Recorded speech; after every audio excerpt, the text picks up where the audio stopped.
A horror sequel to a dead franchise released in January? What could possibly go wrong?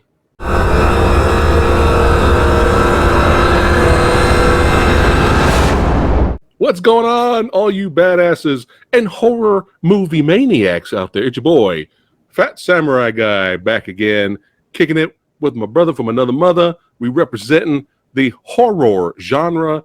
Alex Chung, artist, that's right, of the martial arts, filmmaker, stuntman, actor, all that stuff. How you doing, brother? Good, how you doing? Good, man. Good, man. We got to get you back in here and talk horror, not just action martial arts. We got to get more in here for more horror content.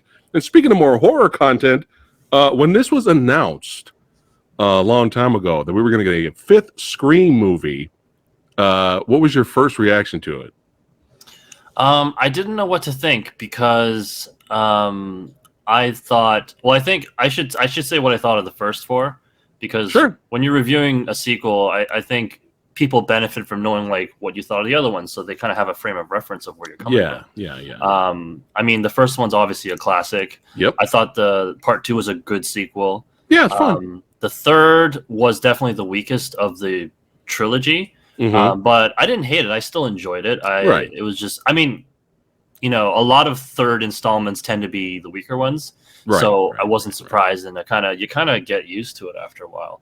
Yeah. The fourth one which was like a whiles after, almost a whole, like pretty much a whole decade later. That I definitely didn't know what to expect, because, you know, that was, it's so funny we're talking about this one because they kind of tried to revive it before. Right. And because it's spoiler talk, I guess obviously we're going to spoil any and all installments. What I loved about 4, it was surprisingly good. It seemed like the way they're marketing is like, oh, here's like a new Scream for a new generation. But they end up killing pretty much all the new characters. And they're like, don't fuck with the original. And I thought that was really clever. And it was, you know, definitely, as the series is known for, a meta spin on, for the fourth installment, reboots and remakes. Yeah. So when they said they're doing a fifth one, I was like, oh, geez, like, I thought 4 was a strong installment. I don't know if they could do it again, especially without Wes. That was one of the biggest things. I know I had read that the filmmakers were big fans of Wes. But what's their names? What's their names, the directors? Their names are Matt Bettinelli Ulfin and Tyler Gillett. Okay. My God. You see what I did there? I had him say the names. I don't know. Because I was going to botch it even. I was going to botch it even worse, man, if I did it. I did my best. No, it was good. But yeah, they said they were fans, right? Yeah. So I didn't know what to think. I was curious. I was like, well, we don't really need another one. I'm one of those guys who, you know, thinks certain franchises should just not be touched after a while. I thought 4 was a great update, but then again, it has been another decade-ish. So I was like, okay, I mean, you know, it's why not do another installment of Scream? But I just don't know if it's going to be good. And also, you know, first one without Wes, to, you know, not to repeat myself, but it just there was a. It's a good point you brought up, though. Yeah, it's just I was curious though. Yeah.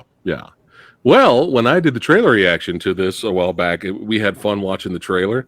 I had Mr. Tony of the Dead with me, and we were just like, let's go, let's do this, let's have some fun. You know, let's bring back the slasher. We love us some slasher movies, man. Let's bring it back. Let's have some fun. It looks like we got the original characters in here. Let's, you know, some of the original cast in here. Let's go. And then when I saw at the end, like, oh no, it's being released in January, I was like, fuck. Because everybody knows the curse of studios not having faith in their movies. They'll release it in January. That's why it's called Fuck You January. That's right. So that is the thing. So, but yeah, you know what? Hey, I'm gonna come off the bat right now. That doesn't make no sense. I don't give a shit. I enjoyed this, my brother. I had you fooled, didn't I? Where you're like, I don't know if he's gonna like it, dude. This was fun. This was a fun time, man. Definitely had a good time. And I see you smiling there, so I'm assuming you enjoyed it as well. Yes, I thought it was excellent. I didn't know what to expect. Yeah. And I was like, So could let's they go do ahead this and, again? You know? oh, I know, right? It's the fifth movie. I know, yeah. It's extra impressive that the Right. fifth installment is as good as it is. Yeah. And released in January. Yeah. And being a horror movie, which usually, you know, movies like The Bye-Bye Man and stuff, that's what people think about with movies in January. Oh, it's another Bye-Bye Man. Just as an example. But yeah, man, let's go ahead and do some spoiler talk. Let's go ahead and jump into this and have some fun here. I really enjoyed the opening. The opening was great, man. Very well done. Well, is the opening your favorite part of the film? Is it your favorite scene? Ooh, I'm not sure what my favorite scene is. I'm sure once it comes up, I'll tag it as this is my favorite scene. But I thought this opening is great. I'm going to refer to Scream 4 a lot because sure, for me, you know, this film, as much as I enjoyed it, it felt bizarre because I think of the original trilogy as of a time, which it was. It's of the 90s. Right. And then Scream 4 was a revisiting that. And here we're revisiting it again. And they do acknowledge Scream 4. This is an actual sequel, even though they dropped the 5 and do what every goddamn sequel movie does these days. Prequel or whatever, even reboots. Or requel, as this film seems to have coined, to my knowledge. I think of Scream 4's opening, which was really clever because we've seen the opening kills. Right. And they really...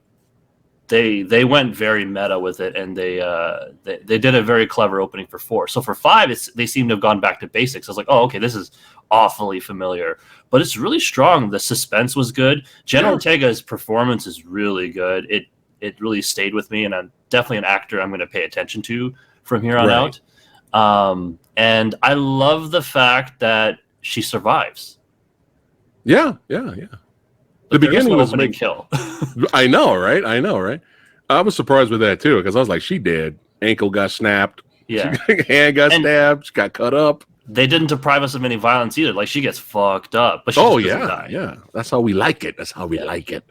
But the phone conversation was kind of cracking me up because she was all like, at first she was all, what do they call it? Elevated horror? Elevated horror. Which that term I absolutely hate. And I'm glad they addressed that. Yeah, because the whole elevated horror thing. What's wrong with horror being elevated? You know, and then she was just like, I'm not into the B movie schlocky stuff. And I was like, oh, she did. Sure what it's all about. Yeah, that's right. And you know what that's what's awesome about being a horror fan, you know, is like me and you know, we like a lot of the modern day horror, but we still appreciate the original classics, the old school stuff. I'm going back and watching some black and white, you know, film era horror classics. You know what I'm saying? I mean, there's every era has their horror classics. You know, you can't just say, well, the stuff now is the best and that's it. No. You can go back to the 80s. You can go back to the 70s. You can go back to the 60s.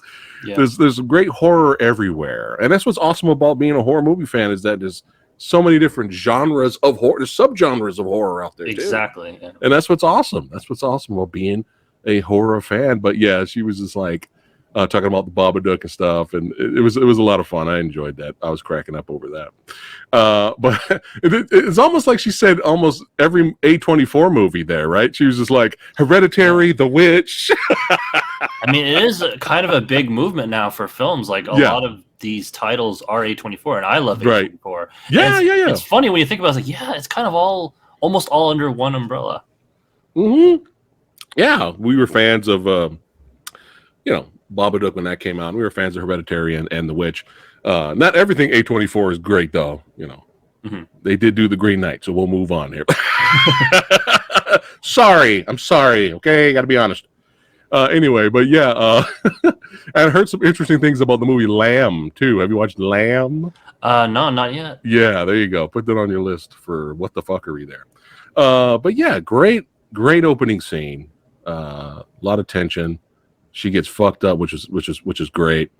And then we get introduced to our next character, her sister. What was it? Sam, I believe, right? That was the character's name. Sam gets introduced, and the big twist about her, we can jump into it right now, man. Boom. Go ahead and talk about it. Oh, boy. Well, not only is her name Sam, her name is Sam Loomis, which there's a lot of name Easter eggs in this film. You know, we have a character named Wes, which is an obvious tribute to Wes Craven. Right. And you've got Sam Loomis, who, as we all know, was Donald Pleasance's character in Halloween. Right. Yeah, the daughter of Billy Loomis. I didn't see this coming. It was a great secret that they kept. Skeet, who played Billy in the original film, returns with some de-aging as a ghost, and this is badass. It's like the first time you've kind of physically seen a killer return, even if he's in ghost form. And she's seeing him in the reflection of the car mirror, rear view mirror, and all that stuff. You know, he's kind of fucking with her, but kind of guiding her at the same time. Yeah. It's weird. I didn't know what to think of it at first. I was like, this is interesting. Well, it harkens back to the old school horror, right? Just like you're seeing this ghost in the mirror and you know, this voice in your head. It seems a lot more like the horror films of yesteryear than the ones that A24 is releasing. Right. So it's kind of, to me, stylistically, it made sense. Yeah. I just like, well, this was different. This is interesting. But yeah, she, comes back with her boyfriend, played by, what was his name? Jack Quaid. Jack Quaid, or are you talking about his character's name? Yeah, what was his character's name? Richie. Richie, there you go. That's why I got Alex here, man. He's the guy with the names. But yeah, her and her boyfriend, she gets the call about her sister getting stabbed up and surviving. Yeah. And she goes to visit her, and then, man, that was just the worst timing ever to drop the bomb on her in the hospital about her past and why she left. And she's been gone for 5 years, and basically finding out that her dad isn't her real dad. She confronted their mom about it, and her dad heard it. And he was like, what? I'm not the real father. Fuck this. I'm out. He left. So, this was like a lot to drop on poor, her sister that got fucked up. I mean, this is, hey, she reacted perfectly, though. Like, get the fuck out of here. Yeah, like, really? Yeah. Like, seriously, you're going to do this right now? I'm all trying to recover and shit. So, yeah, very interesting. And she runs into the sheriff. Yes, returning cast member. Yeah. The last one. Yeah. Marley Shelton. Judy, right? Yes. Who I believe in part 4 she was a deputy, and now she's a sheriff. Yeah. Which brings us what happens next to Officer Doofus. I'm sorry, from Scary Movie. I mean Dewey here. That's right. And they kind of forced him to retire early. And he's going through a lot of shit. And of course, after the incident with, meeting her sister, you're like, look, the cops, obviously, Judy's basically telling me to fuck off, that I was a fuck up. The cops aren't going to help us. Nobody's going to help us. So let's go to an expert who can help us out. And that's when they visit Mr. Dewey here. Great performance here from David. Yeah, it's been a while since I've seen him, and definitely no stranger to the genre. I mean, obviously he is a legacy character, as they call it in Scream, but he was also in another gem of the 90s, Ravenous. There's our obligatory Ravenous plug. Yeah. It was great to see him back. Yeah. And good performance. Great performance from him. But you know what? It's like, I didn't mind seeing him this way because, I mean, he even says it in this movie that he got stabbed like 9 times and all the shit he's been through. Like, yeah, anybody at some point would be kind of fucked up. Yeah. And now the one thing that you love the most and your love interest, that didn't work out. Now you're home alone, and the job that you love doing, especially helping people, is gone. So yeah, it kind of makes sense. I don't think it's a big stretch that he's kind of fucked up right here. Yeah. And like we've talked about before, Alex, that we love broken heroes. We enjoy that, when they're done right. A bad example of a broken hero is what happened to Luke Skywalker in The Last Jedi. That's a bad example, which is funny because they mentioned Rian Johnson's name in this. Did you catch that? Oh, when they're reviewing Stab 8? Yeah, they didn't say his name, but they said the guy who did Knives Out. Yeah. They kind of mentioned that. But one of our favorites, broken heroes done right, is John Rambo from Rambo 4, but that's another review for another day. But yeah, I enjoyed his performance and his character in here. And of course, he's like, oh, fuck, you kidding me? I got to call Sydney. Here she is. Go ahead, Alex. Well, the thing about the, Nev Campbell, David Arquette, Courtney Cox, all of them returning, where their characters are at this point, it makes sense. Nothing felt forced. Everything felt natural. Everything made sense. I don't feel like they were shoehorned into this movie. I felt like everything that occurred, like it made sense in a logical way, and it was great to see everyone. It was interesting seeing Sydney with kids. Yeah. You go back to part 3. And, she's living in the woods by herself. She's, I wouldn't call her paranoid, but she's very, ready for another attack. And then, in 4, she's kind of moved on, kind of like how fans have moved on a bit. She's even, written a book, which to me is like, oh, that's a Gail Weathers move right there. And then here it's like, she's really moved on, and she's got a family. And another Easter egg is, Dewey on the phone mentions Mark, who I'm assuming is her husband, who I'm assuming is Mark Kincaid, the detective in part 3, played by Patrick Dempsey. Okay. And it was obvious in that movie that he fancied her. Right. I didn't really know how she felt about him. It wasn't the best written movie, but it was hard to kind of find that characterization. But apparently, because he survived, apparently they got together. Interesting little Easter egg, another way to kind of acknowledge the third film. And all the films, I kind of like how they did that. They don't detract from the story. They're not. This movie isn't just relying on Easter eggs and references. Right. They're just there whether you notice them or not, which I appreciated. Yeah, and she, it was great to hear from Dewey. When she was on the phone, she was like happy to hear from him. Yeah, she was happy to hear from him, but at the same time, she was kind of surprised, like, "Oh, you're not sheriff anymore?" Like, okay, all right. And, did she mention how Gail doing? Right? Did she mention that? I think so, yeah. Right. But the most memorable line in that scene is when she says, "I'm Sidney fucking Prescott. Of course I have a gun." Yeah, that was great. That was great, and she looked great. Oh yeah, Nev looked great, man. She aged well. Yeah. But yeah, talk about this scene. So we have our main character Sam hooks up with the old crusty veteran Dewey here. And Dewey starts laying down the rules. He's like, "Hey, did you check your love interests? Did you check your best friends?" And they all meet here. And this scene I thought was interesting, especially with all the meta stuff. I actually found it clever, like you were mentioning, with the whole requel thing, and it was a really, really good scene. Do you want to talk about that? Yeah, this scene is really loaded. It starts with a shot of a painting of Randy Meeks, who was my favorite character, and a lot of people's favorite character. His death in part 2 really hurt. More about deaths that hurt later on. But it turns out that what's cool is like all these characters have some connection to the past Scream characters. As we know, the main character is related to Billy Loomis. We have 2 characters here, siblings, who are nephews and nieces to Randy Meeks, I believe. Mm-hmm. And so they have kind of like a little memorial display, and they're having this conversation in the living room.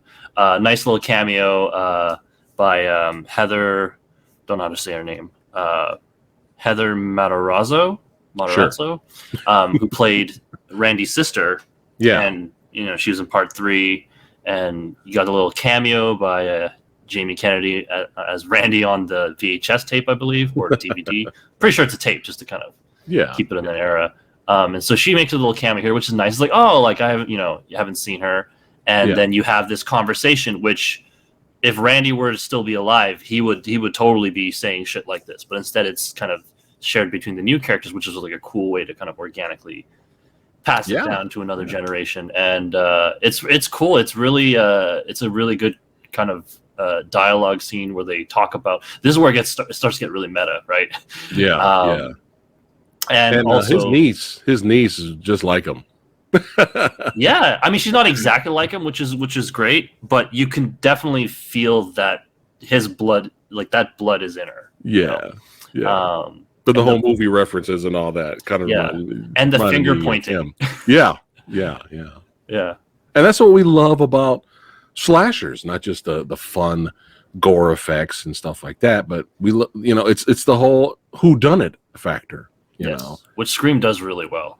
And yeah. And it's funny is all of them are supposed to be best friends, but it didn't take them long to start pointing fingers. It did not take them long. They're like, no, you did it. No, Alex, you did it. I knew it, Alex. It was you, man.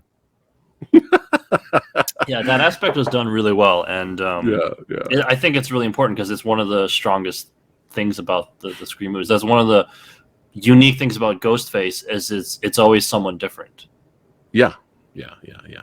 But yeah, it's the whodunit factor is what we enjoy, and it's funny the people that to each his own. It's fine, but what always bothered me, bro, is you have people that absolutely hate slashers.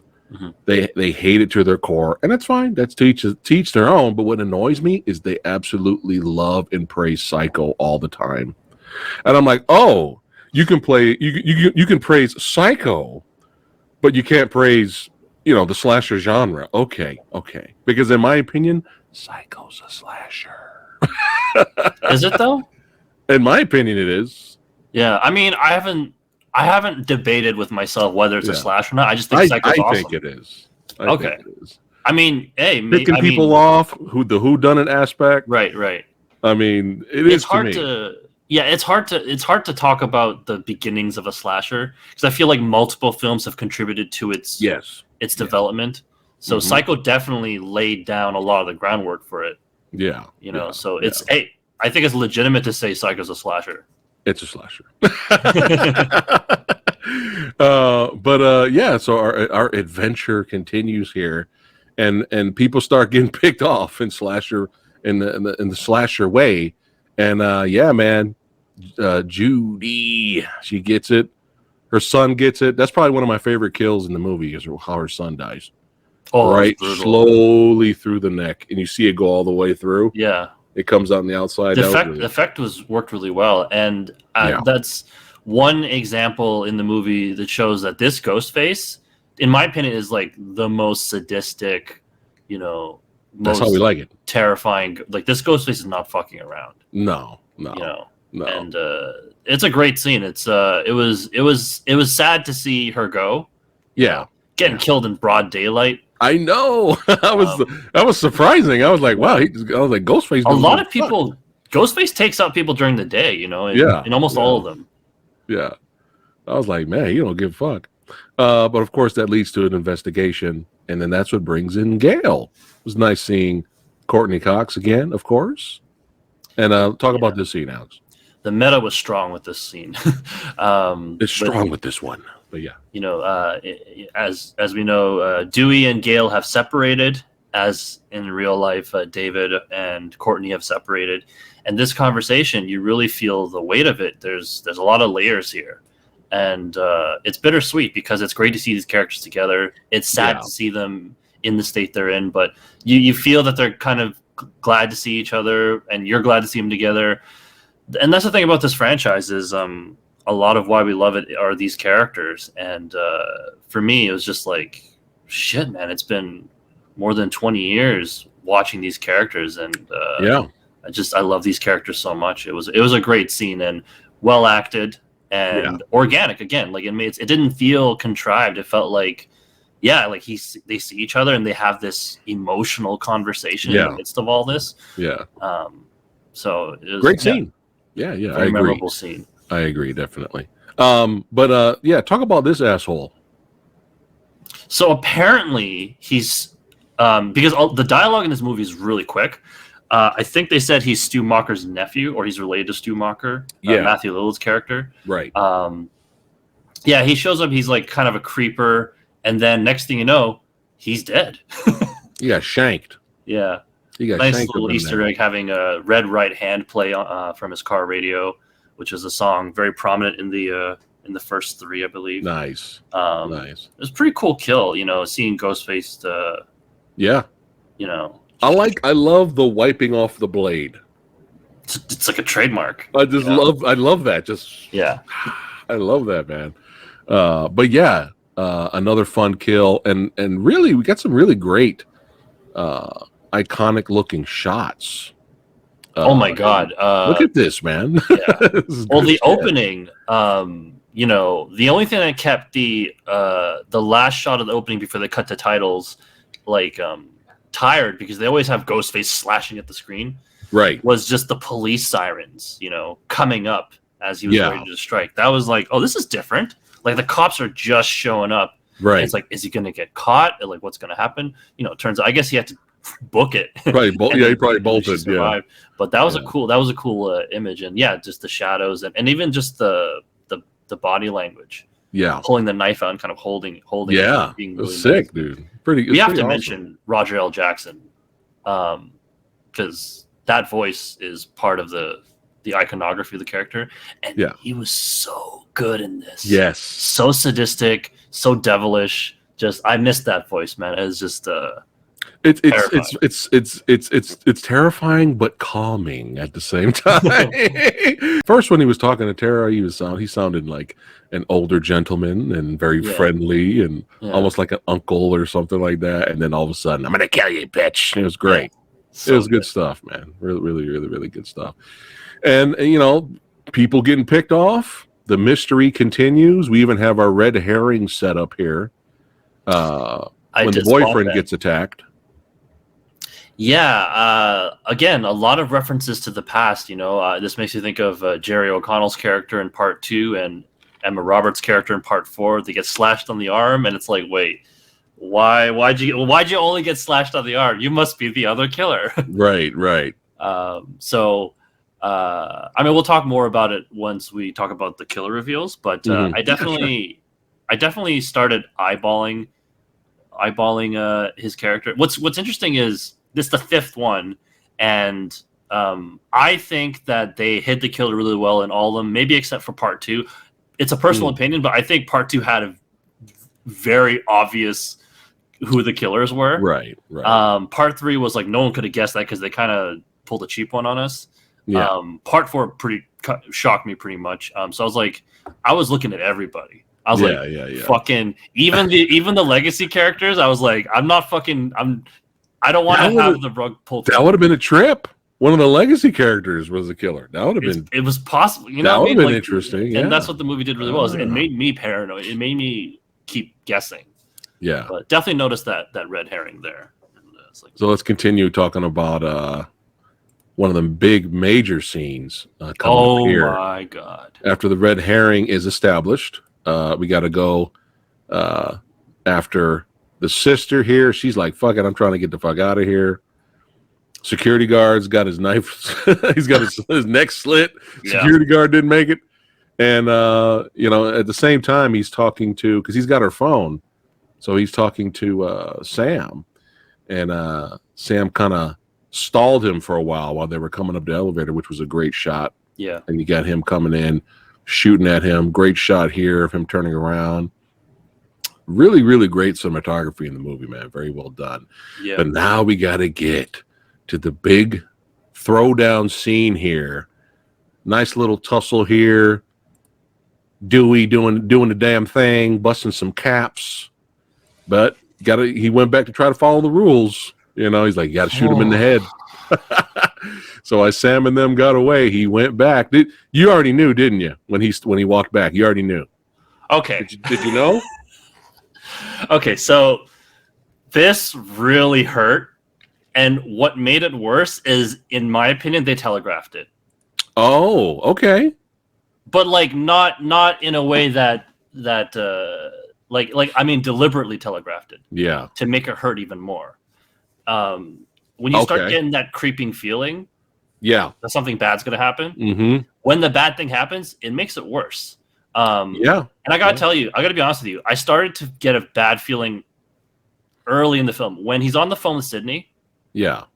When this is verbatim, he's like, you know, promise me you won't come back to Woodsboro. And she's like, there's no fucking way I'm going back to Woodsboro. And I started going, oh no, shit, yeah, this is a writer's trick. Yeah, I'm thinking, I mean, she has to come back to Woodsboro at some point. Right. This isn't just a cameo. Yeah. The only thing I can think of is Dewey dies. Right.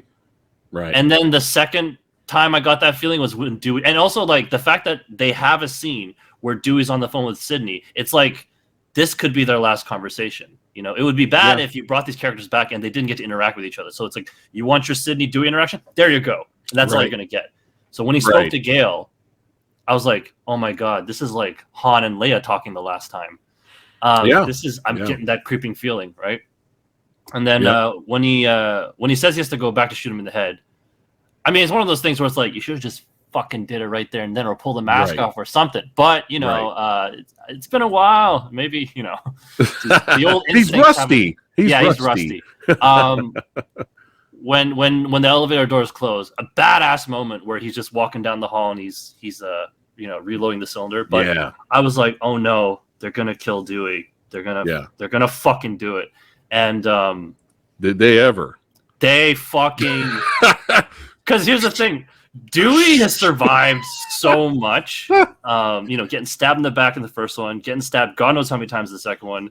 The third one wasn't so bad. It was actually one of the funniest moments where the knife's thrown at him, and the handle of the knife hits him in the head. And then part 4, he got his ass kicked by Emma Roberts a bit. But this one, they made sure he doesn't come back from it.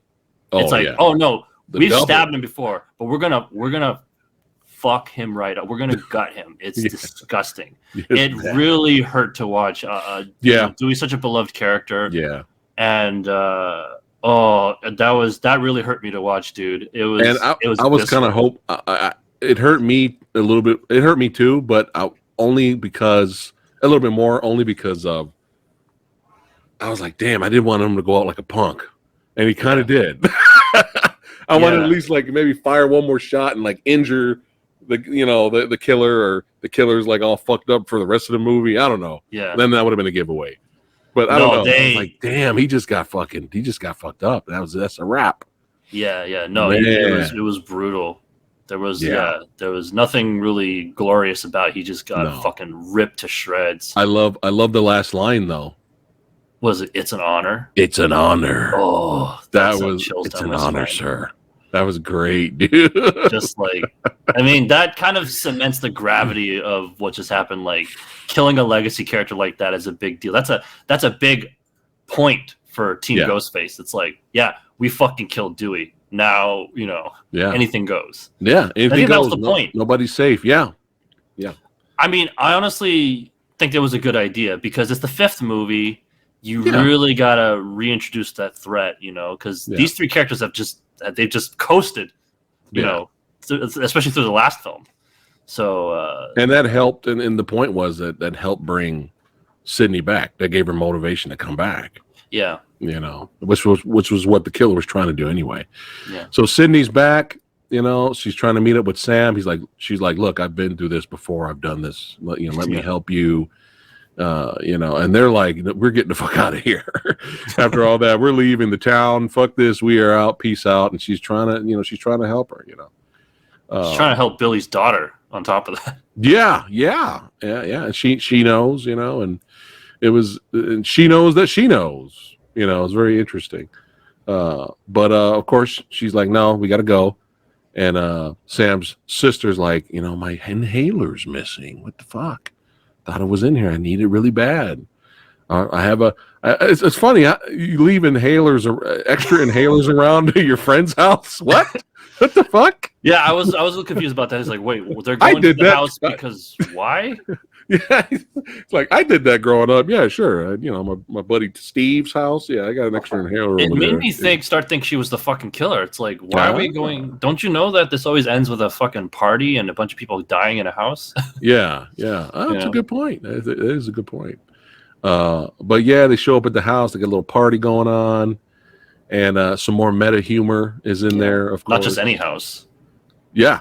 The house. Great way to bring it back to the original. Yeah, for sure.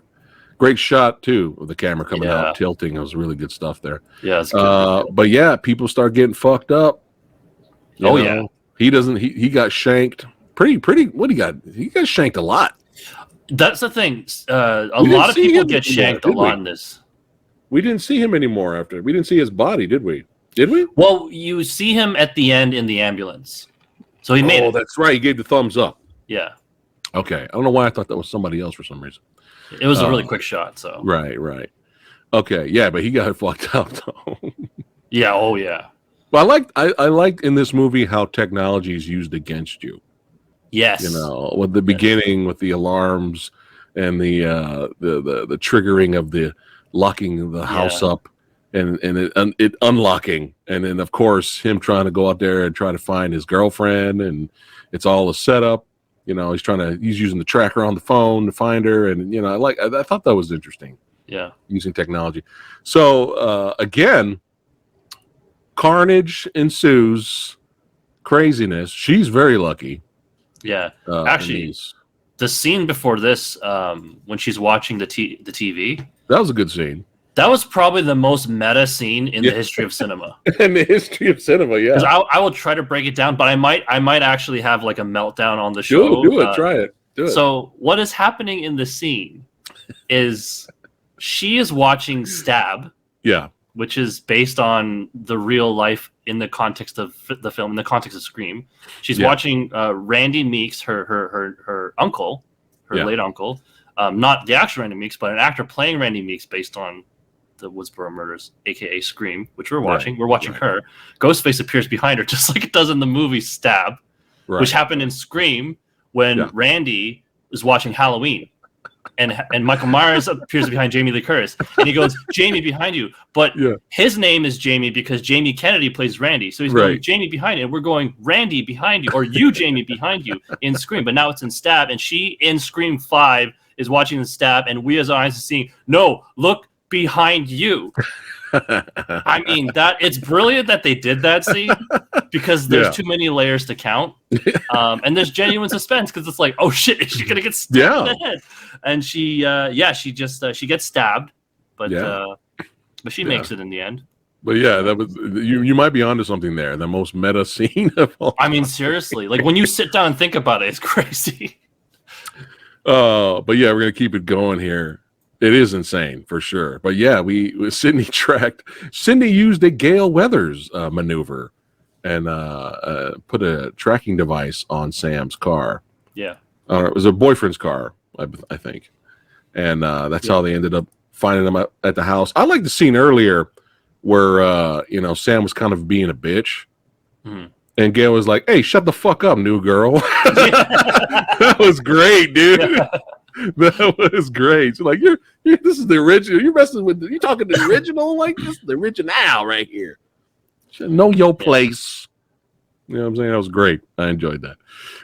But they showed up, and we kind of have this big finale standoff, which ended very quickly, very quickly. But let's go ahead and go get to the first big reveal here. So.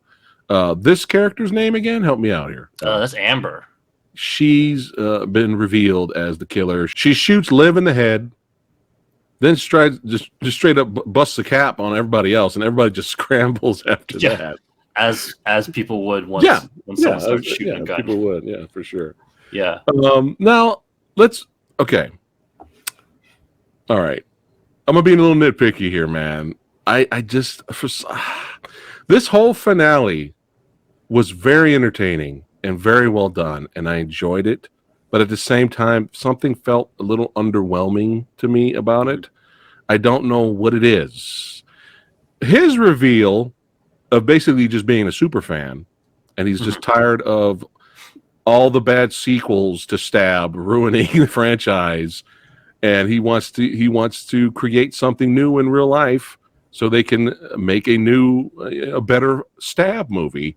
Him being a crazy super fan, I can buy. Mm-hmm. Something about her, I don't buy for some reason. Like, it's just kind of like, well, I wanted to be a part of it. I wanted to be a part of something. It was like, that's it? Yeah. So I don't know. What do you think? I thought her performance was great, but maybe the reasoning behind her killer. Here's the thing. It's a trend I've noticed in all the Scream films. when there's two killers, there's always the main killer, Right. and then there's the secondary killer. Like in the first one, obviously the main one's Billy with a very strong motivation. Right. Stu was the sidekick who was like I forget what his reasoning was. Right. I forgot. It's been so long. Yeah, because I found she was the Stu Mocker in this duo. And the second one, you have Billy's mother, wants revenge, and then you have Timothy Olyphant's character who's like, I want the trial, I want the fame, which is whatever. It's weaker, but it's what it is. We won't talk about the third one, even though the third one, it is a strong motivation. It's like, I'm your long lost brother and our mother, or whatever. Right. And for again, someone related to someone, like it's Sydney's cousin this time. Yeah. And then her partner is just like, I don't know, he's nuts. So like, there's always one killer. Yeah. With a weaker motivation. Okay. Because I think for her, her parents bought the house, I believe. I think she became obsessed, and I think she met him online. That's I think his fire fueled her in a way. Probably, they just needed a better line of dialogue then. Probably, I was bored. I was bored. I wanted to be part of something. I will say, even though I didn't see it coming, I thought the killer reveals in this one were among the weaker things about the film, or underwhelming. Like when you compare it to the other Scream films, right? It's like, okay, I didn't see that coming, but okay. I mean, at this point, fine. I get it, because by the fifth film, you can't just have someone related to Sydney or out for revenge. It being super fans makes sense. It's like, okay, like at this point, these are two people who are just like, we want to fucking keep the Ghostface shit going, Yeah, and it's like, it makes what sense it for the plot. Yeah. It's just that line was just bothered me a little bit. Yeah. Her. It's like, did you really look like you're an outcast? Are you Carrie? Do you really look like you're not a part of what's popular? Give me a break. But it's fine. Yeah. I'm just. But I thought she performed her character well. No. She did crazy well. No. Yeah, she seems like someone who's like, I can kind of see being friends with, who seems kind of trustworthy and caring, but also odd and kind of. I don't know. There's something creepy about her, but right. Yeah, they really held her back too. Is she? I mean, that's what part of why I didn't really guess it was her. She was just kind of there. Yeah. And then once they did the kill video, she just switched the crazy on, and it was like, holy shit. Yes. Yeah. When she went psycho, I kind of had fun with that. Yeah. It was just and then when Galen before that, I was like, really? Yeah. And then when Galen Sydney cornered, she's like, no, wait. It's just like, oh man, I love that. I was happy that because as soon as Gail got shot, I was like, God damn it. She just got there. Fuck. Yeah. He's already injured, right? So I was like, it was the Sidney Prescott show. I was like, go in there and kick ass, Sidney. Get him. And I kind of like the fact that Gail got the last kill. For a kind of avenging Dewey. Yeah. I kind of enjoyed that. I really liked that better. Yeah. That she ended up getting the last kill on her. And shot her, and then she got set on fire after. You remember the line? I forgot what the line was. But, something about pass the torch. Pass the torch, yeah. Yeah. So let's talk a little bit more about in detail about his. I mean, we kind of mentioned it already, but was there anything else we were missing for his motivation and everything? I kind of wanted to touch, if it's okay. I kind of want to touch on one last thing about Amber. Oh yeah, go ahead, brother. Spoiler alert for Once Upon a Time in Hollywood. But anyone who's seen that movie, Mikey Madison, who played one of the Manson kids in that, faces almost the exact same death. She gets set on fire, and she's like, ah! And I just couldn't help but think, like, here she is playing a psycho again. Yeah. She gets set on fire again. And I'm like, this had to be a conscious reference to Once Upon a Time in Hollywood, or just maybe a coincidence. But because she was in Once Upon a Time in Hollywood, and she was great in that as well. And yeah, her fate in both movies is like almost exactly the same. Wow. So I just thought that's that was insane. Really, you just blew my mind. You just got meta. I got one for you. The theme song that was with Scream 2 and throughout. You kind of hear a little bit of it when Dewey shows up, he starts walking. You hear it in the background, doom, doom, doom, doom. Yes, yeah. Doom, doom, doom, doom. Was that in the first Scream movie, or was that Scream 2 Up? Oh, that's an excellent question. You know Definitely why? wasn't two. You know why? Because Why? that exact same song is from Broken Arrow. Oh my God, really? And Broken Arrow came out before Scream 2. Wow, you just blew my mind. I got you back, Alex. Damn. Yeah, dude, it's the exact same with the little jingles in the background. It's the exact same song. It's the same composer?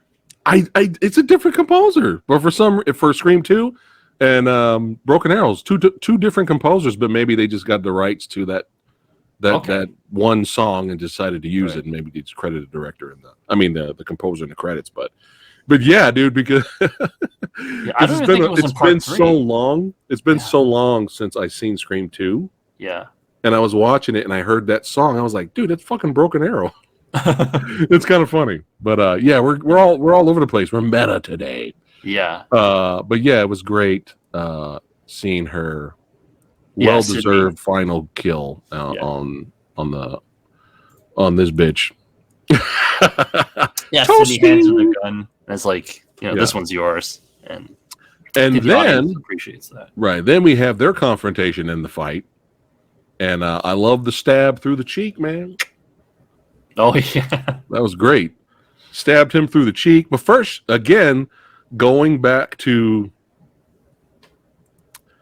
being motivated and kind of guided by her crazy, insane dad, kind of helped her overcome her boyfriend here. And then she just went slice and dice, Oh, my God. And I don't know why. I don't know why I was expecting like a Friday the 13th, Corey Feldman in the ending or whatever, where they kind of hint, or that he's going to be the next killer or something like that. I don't know why I was thinking about that. Well, you never know. You never know. Well, that potential gives her character a bit of an edge, right? It makes her a bit more interesting, in my opinion. Because they kind of, after the day is saved, everybody's outside getting treated for their wounds. She goes up to Sydney. She's like, "Am I going to be okay?" And Sydney goes, "Eventually." I like that. I like how she said eventually, not right away. But yeah, they technically could do whatever they want if they want to keep going with it. But that's the thing, though, is like, as a diehard Scream fan, Alex, should they end it here? End it on a high note, right off into the sunset, or anything's possible? Let's try to do a couple more, see what happens. What do you think? I mean, if you're just asking for my opinion, after the fourth one, I thought they should have just left it there, because I thought that was such a great way of revisiting it, having fun with it, and then just being like piecing out. Yeah. But they made such a strong entry here that it kind of validates more, as long as there's creativity, as long as there's real voices, and as long as they, keep going back to what makes Scream great. Yeah. Keep it entertaining. I'll still watch. Yeah. Sure. But I feel like it'll just get harder and harder. So I'm not gonna stop anyone. Not that I could, from making more Scream films, but I'm satisfied. This fifth one, I didn't ask for it. I didn't know what to think. I watched it. I loved it. So I thought, hey, anything's possible. And I think it's great to see something like this happen, because you have two filmmakers who obviously aren't Wes Craven, but loved Wes, and really made this film with respect. Like, you feel the respect for the fans. You feel the respect for the franchise, for the filmmaking, for the lore, everything. Yeah. And they came up with something great. And a lot of people are enjoying it. So I guess from a business standpoint, why not make more? But you have to do it right, because you got it. Yeah. Even part 3, even though that was like the weakest one in a lot of people's opinions, myself included, it's still entertaining, and I don't think Scream was ever tarnished. Right. Yeah. I mean, like you said, if it's entertaining and well done, then why not? Right. Yeah. Don't let it become like Friday the 13th or.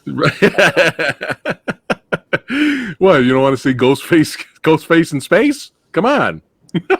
I mean, hey, if you could spin it in a way to where I'm on board, you know, plenty of other slashes have gone to space, as we've seen.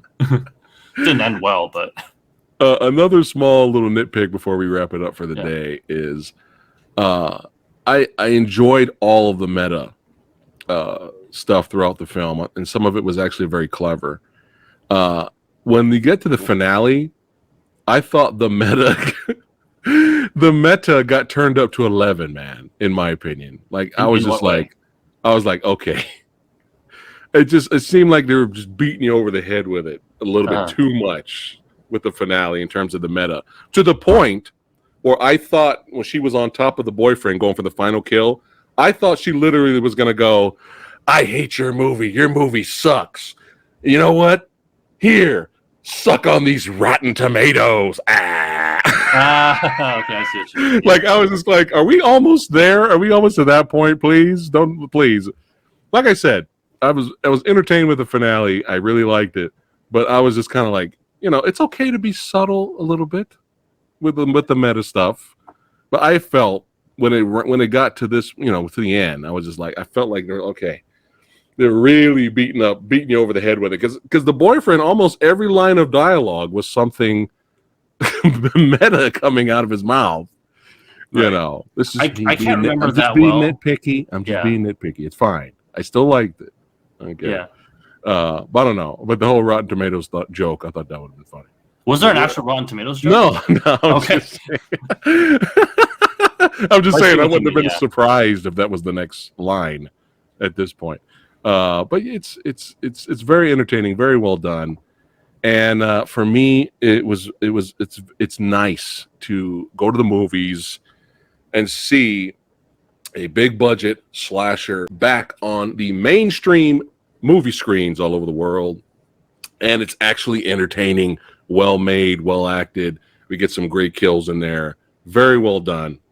Let's bring the slasher genre back. Too much elevated goddamn horror around here. No, I'm just kidding. I'm kidding. There's nothing wrong with a good old slasher. All right, let's go ahead and rate this son of a bitch. Is there anything else you'd like to talk about the movie before we give our rating? No, I think we pretty much covered all the major things. Yeah, I didn't have a lot of issues with it, obviously. Like you, just nitpicking. For example, it would seem Amber was the one that killed Dewey. Yeah. I don't know how one-on-one she'd be able to take Dewey.